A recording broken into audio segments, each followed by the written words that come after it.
Family মেম্বারদের মধ্যে misunderstanding বাড়ছে। আজকের সময় এটা একটা বিগ প্রবলেম। অনেকেই আমাকে এসে বলেন সারাদিনের কাজের শেষে বাড়িতে ফিরে ফ্যামিলি মেম্বারদের সঙ্গে কোয়ালিটি টাইম স্পেন্ড করার সময় যখন দেখি যে চায়ের টেবিলে হাসি ঠাট্টার সুরটা যেন কোথাও একটা কেটে যাচ্ছে, কনফ্লিক্ট শুরু হচ্ছে, মিসআন্ডারস্ট্যান্ডিং শুরু হচ্ছে, তর্ক বিতর্ক রাগারাগি সেই পর্যায়ে গিয়ে ব্যাপারটা শেষ হচ্ছে, সেটা কিন্তু কারোরই ভালো লাগে না। এগুলোর পেছনে কিছু কারণ রয়েছে যেগুলো আমাদের আলোচনা করা দরকার। বা আমার কাছে যখন মানুষ আসেন থেরাপির জন্য, ফ্যামিলি থেরাপি কিন্তু এই প্রবলেমটা রিজলভ করার জন্য খুবই জরুরি।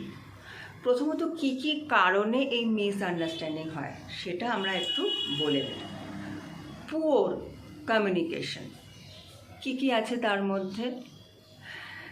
ল্যাক অফ অ্যাক্টিভ লিসেনিং, অর্থাৎ যখন অন্য কোনো মেম্বার কিছু বোঝাতে চাইছে আপনাকে, আপনি শুনলেন না, ভীষণ ব্যস্ত, আপনার ডায়েরি নিয়ে হয়তো কিছু একটা লিখছেন, বা অফিসের কোনো একটা কাজ মনে পড়ে গেল সেটা একটু নোটবুকে লিখে রাখলেন, পাশের জন কি বলছে আপনার কানের কাছে আপনি শুনলেন না। এটা কিন্তু তাকে ইগনোর করা। এই ইগনোরেন্স থেকে কিন্তু বড় সমস্যা শুরু হতে পারে। আরেকটা হচ্ছে অ্যাগ্রেসিভ কমিউনিকেশন। সেটা কীরকম? ভীষণ রেগে রেগে কথা বলা, যাই আমি বলতে চাইছি অন্য মেম্বারদের ভীষণ রাগারাগি করে বলতে চাইছি, কনভিন্স করানোর চেষ্টা করছি, কন্ট্রোল করার চেষ্টা করছি, না, এগুলো করলে হবে না।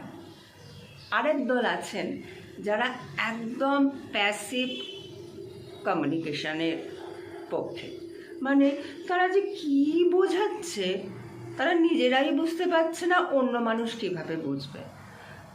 এইটা আরেকটা সমস্যা।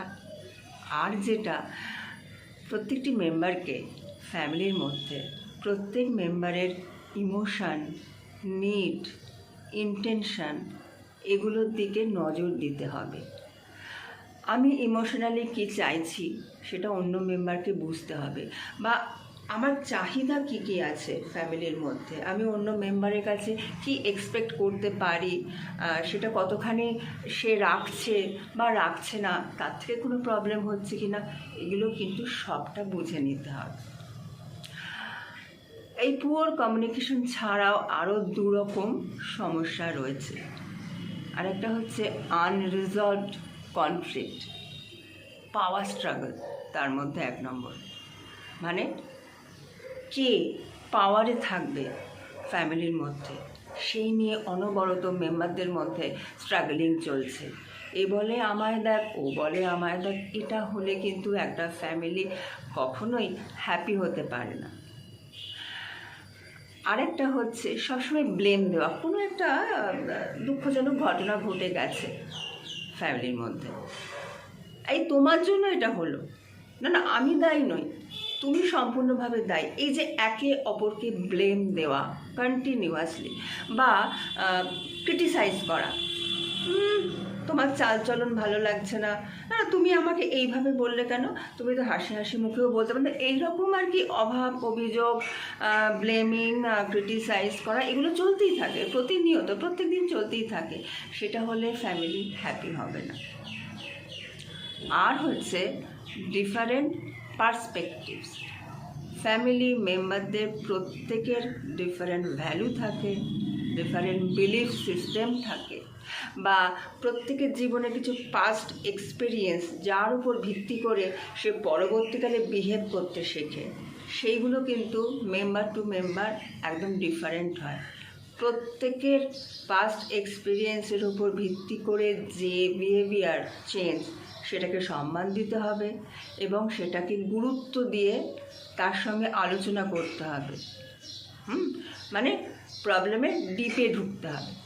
আরেকটা হচ্ছে যে কোনো একটা ঘটনা ঘটতে চলেছে, সেটা আমরা সব মেম্বাররা ডিফারেন্ট পার্সপেক্টিভ থেকে দেখছি। আমি ভাবছি এটা যেটা হয়েছে ভালোই হয়েছে, এটার থেকে আরও ভালো কিছু হবে। আর একজন ভাবছে না না এটা তো খারাপ কাজ, কেন হলো, এরপরে সব খারাপ হবে, মানে ডিফারেন্ট পার্সপেক্টিভ। তো ডিফারেন্ট মানুষ ডিফারেন্টভাবে বলছে। সেগুলো কিন্তু ওই চায়ের টেবিলে বসেই রিজলভ করে নেওয়াটা দরকার। ফ্যামিলি থেরাপিস্ট কী করেন, যখন এই বিশাল একটা সমস্যা তৈরি হচ্ছে, নিজেরা কিছুতেই সলিউশন খুঁজে পাচ্ছেন না, তখন পুরো ফ্যামিলির মেম্বাররা সবাই যদি থেরাপিস্টের কাছে আসেন, তাহলে থেরাপিস্ট প্রথমেই করবেন কি, কোথায় কোথায় কমিউনিকেশন গ্যাপ রয়েছে সেগুলো খুঁজে বার করবেন। বার করে প্রত্যেকটা মেম্বারের সাথে আলাদা করে কথা বলবেন এবং একসাথে কথা বলবেন, যাতে পুয়ার কমিউনিকেশনটা একদম না থাকে। তারপরে আস্তে আস্তে পার্সপেক্টিভগুলো আলোচনা করে, প্রত্যেকের পার্সপেক্টিভটা বিশ্লেষণ করে একটা সলিউশনে আসার জায়গা তৈরি করতে হবে এবং এমপ্যাথি বাড়াতে হবে।